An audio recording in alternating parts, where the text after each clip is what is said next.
Hello everyone, today we will talk about the product of Maxterms, but before we go into Maxterms, let's refresh what minterms are.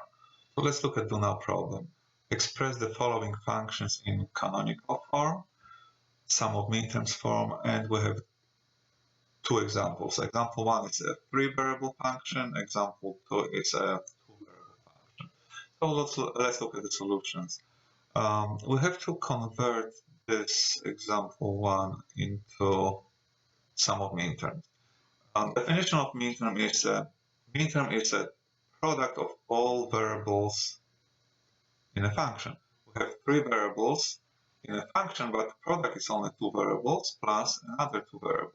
So we have to expand the first term into variable c, as you see here, and the second term we have to expand into variable b. We cannot just add variable c to a times b and variable b to a prime c.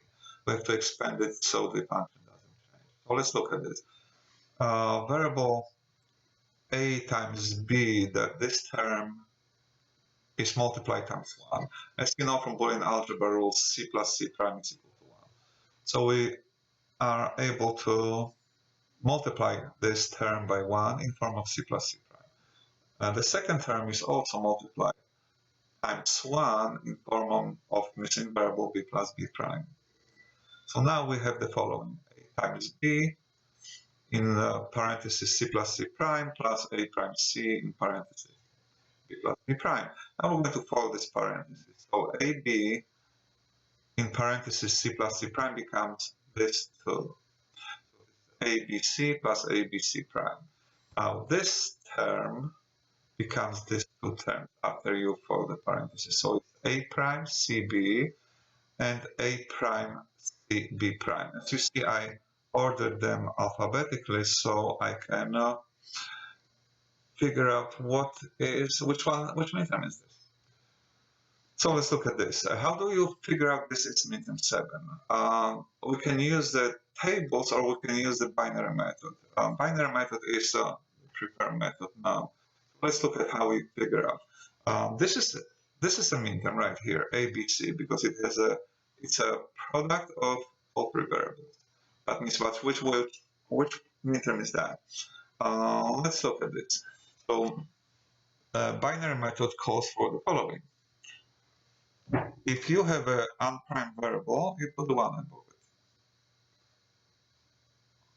Let's look at this pen, put the 1, 1, 1. If you have an unprimed variable, you're going to put 0 above it. So prime is 0, unprime is 1. Prime 0, prime 0, non-prime 1. Now let's look at this. This is obviously 7 in binary, right? So that's minterm 7. This 110 is 6 in binary system. And 011 is 3 and 001 is minterm 1. As you see, this is much easier. That's how you recognize which minterms are which. So this term is minterm 7. This term is minterm 6 because of 110 right here. This one is minterm 3 and minterm 1. Okay, we're doing good. So let's look at the second example. F of a b is equal to b prime. It's only 2 variables. So let's look how it's being done. Okay, the function is b prime. So b prime itself is not a minterm because the function has 2 variables. So a is missing out of this. How do you expand this function into a? Is you just multiply b prime times 1 in form of a plus a prime. And then follow the parentheses. So it's very simple. You just do 2-step solution, expand the term in form of missing variable, and then follow the parentheses. So b prime times a, ordered alphabetically, plus b times a prime, ordered alphabetically. And now we have minterm 2 because a is unprimed, so we put the 1, b is prime, we put 0, a is unprimed, and b is unprimed. So we have minterm 2 because of 1 0 destination, min term 0. Oops. We're going to change it to 0 and 0 because those are primes. Okay. And we have min term 0. Okay, now let's look at the maxterms. First, definition of maxterm.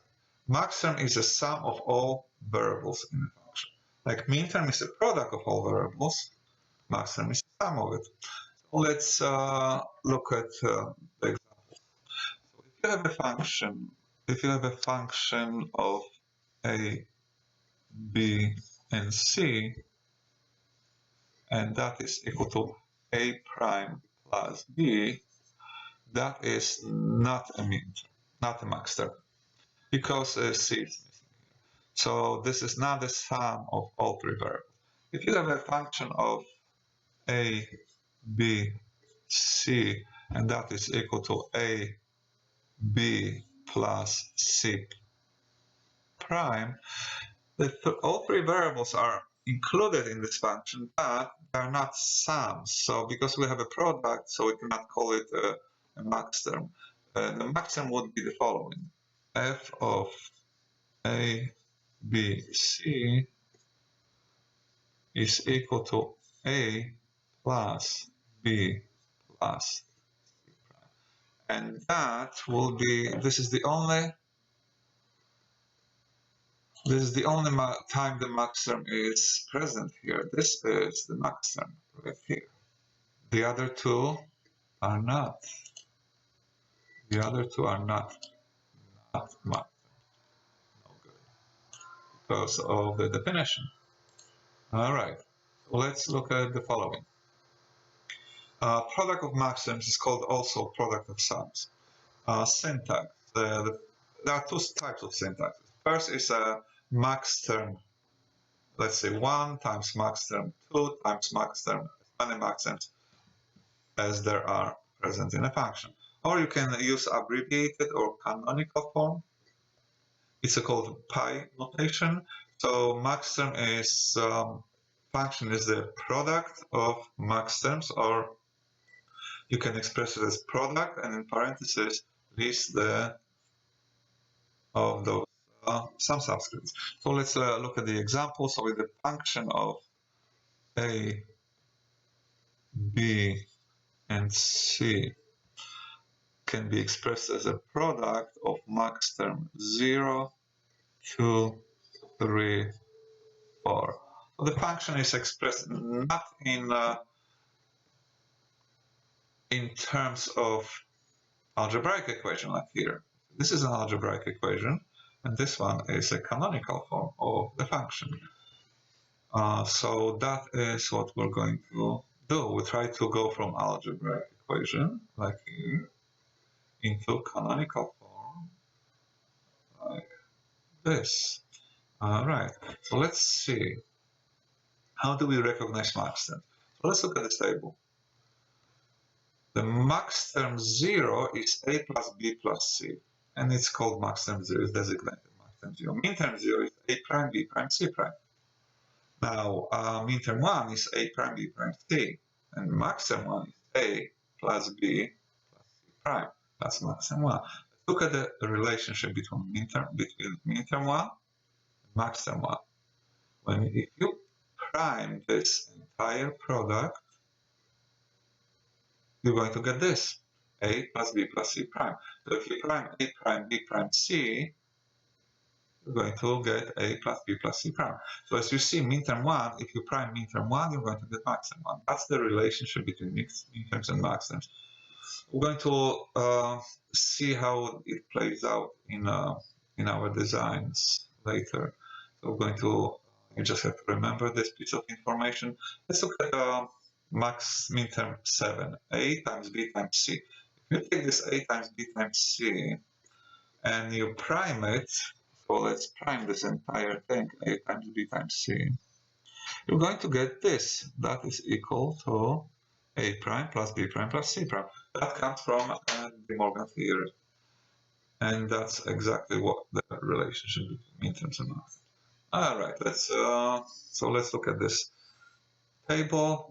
Do you need to memorize how minterm 3 looks like? midterm 4, midterm 5. No, you don't. We're going to use the same method as we used in midterm. You see, we're just going to look at prime and non-prime variables, and I'm going to designate the midterms like this. Maxterms are a little bit different, so let's look at this. We have the same functions. So now we're going to convert it into maxterms. So the first function, b prime, we're going to do the following. Now the method is as follows. You have to add a to this function because the function is two variables. So b prime is not a maxterm. We have to expand this function into variable a. How do we expand it? It's called the maxterm expansion. The following way. So the first step you do is you add the missing variable in form of a times a prime. So what you basically do is you take b prime and add 0 to it. So it doesn't change the function. B prime plus 0 is still b prime. But instead of adding 0, we're adding 0 in form of a plus a prime. So now we're going to use distributive property of Boolean algebra, and let's look at this. So b plus a prime, we're going to distribute this product right here. We're going to break up this product. This is the product. We're going to break it up with b prime. So when you look at your distributive property it's going to look like this: b prime plus a, plus times b prime plus a prime. So now you have broken this product with the term that stands in front of the product. So now we have b prime plus a times b prime plus a prime. We're going to have to order this alphabetically, and we're going to switch a and b prime here. So it's a plus b prime, which is the same as b prime plus a, and a prime plus b prime. Now, how do I know this is maxterm 1? How do I know this is maxterm 1? Because using binary method, you're going to put 0 where if the variable is unprimed, and 1 if the variable is primed. These two variables are primed. So we have 0, 1 for the first. 0, 1 is binary 1, so we have maxterm 1 times maxterm 1 times, this is times 1 a prime b prime is 1 1 maxterm 3. So this is a canonical form right here. So it's a pi, which means product in mathematics, pi of maximum 1 and 3. So this one is like a shorthand, and electronic engineers like this because it's short. And we're going to use this in our kernel maps. Okay? Kernel maps are a very powerful tool to simplify Boolean equations and to optimize microprocessors. So you need to have this product of maxterm, or you need to have this as a sum of midterms. We don't have sum of midterms here. This in order to populate kernel maps. All right, so let's look at the other example. The example number 2 is a little bit more complex, because example number 1, we had just one variable and we're expanding it by missing variable in form of adding 0 to it. Okay, so that was easy, but this one is a little bit more difficult. You have two terms that are products. So the first step is you have to break up those products in simple variables. So a times b, you cannot expand this into maxterms, because maxterms are sums of single variables. You have a product of those variables. So let's break up a prime times c. So how do we do this? We'll do the following.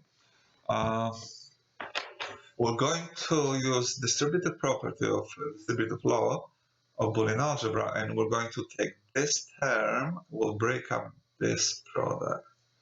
So now we'll see this term, so this term goes into two parentheses, and a prime goes to the first parenthesis, and c goes to the second parenthesis.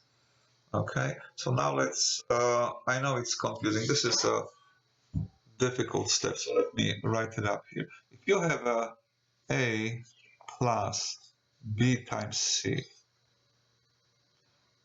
according to Boolean algebra, it's a plus b times a plus c. Oops, a plus. We're going to erase this. This is not b. And we're going to go a plus.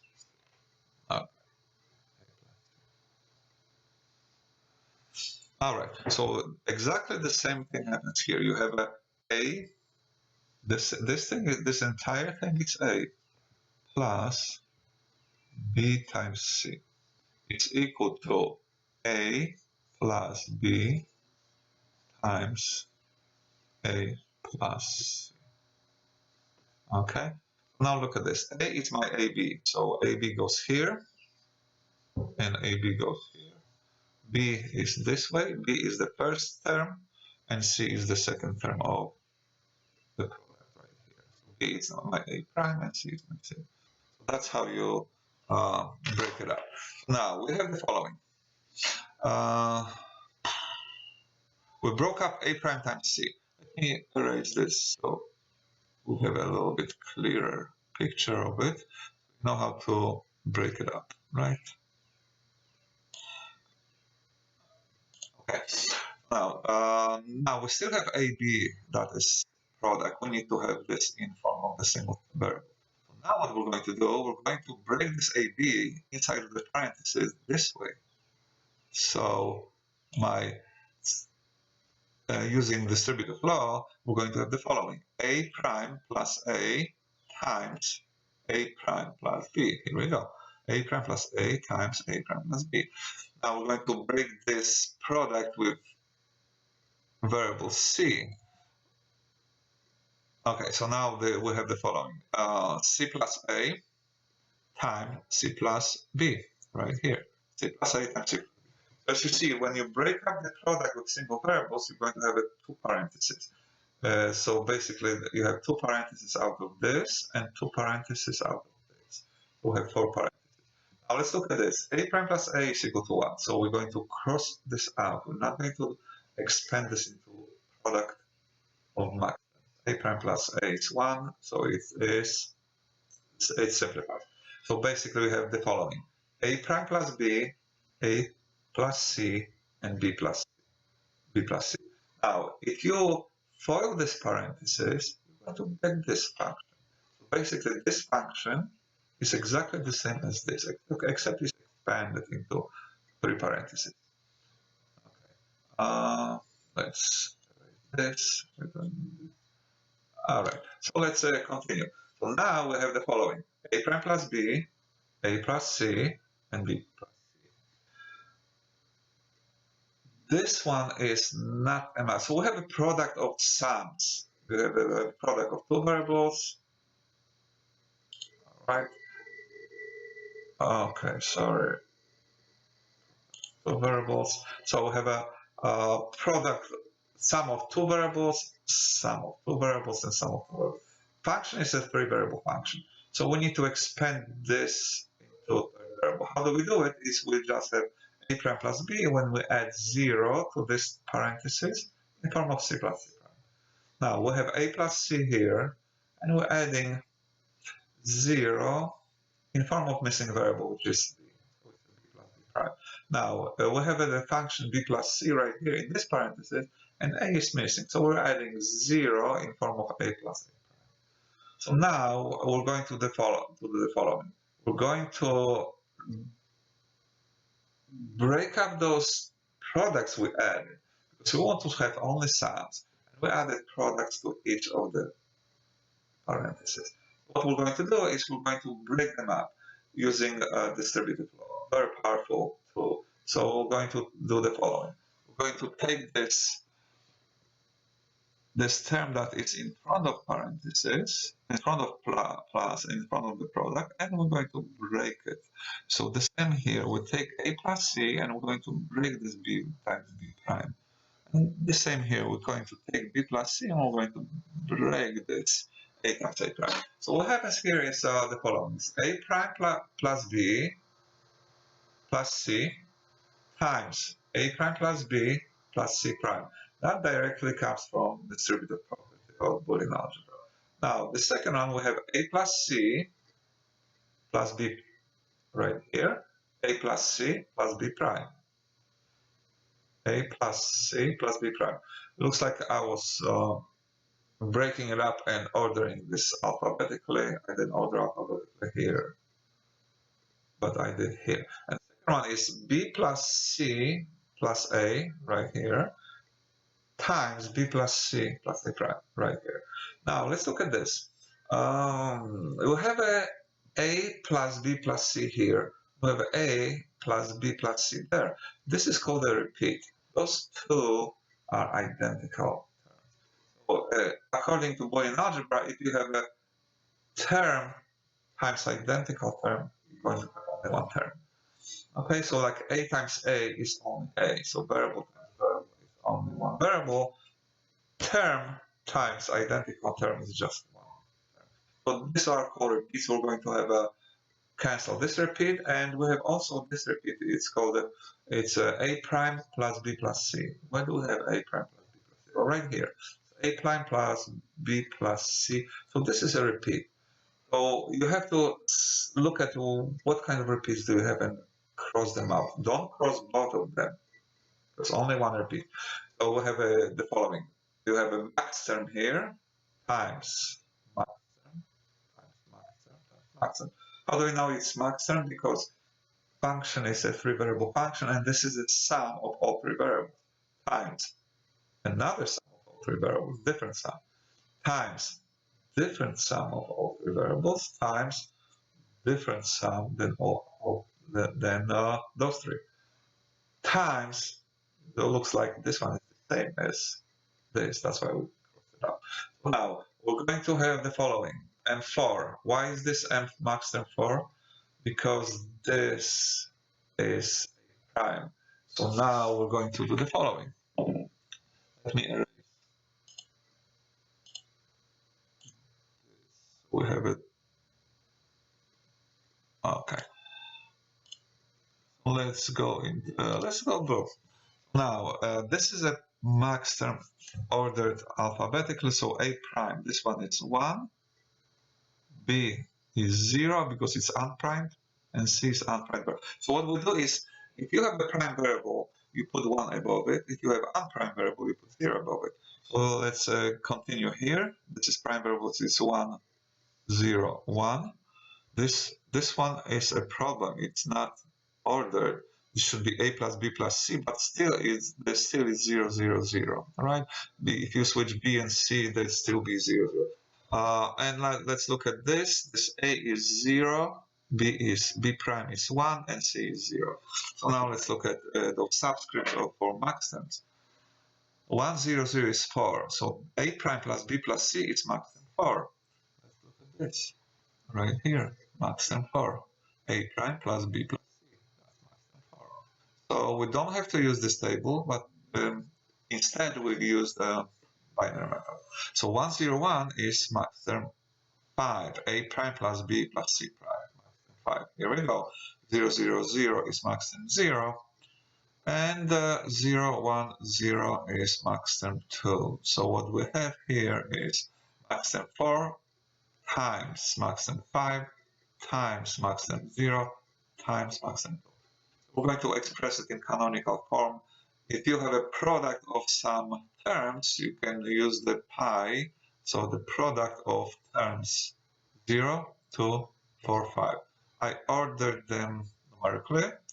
You don't have to. You can say pi of 4, 5, 0, 2 as well. But this one is easier for me to check when you take the test. And also, it's going to be easier for you to send those signals when you use the microprocessors that need max terms or min terms.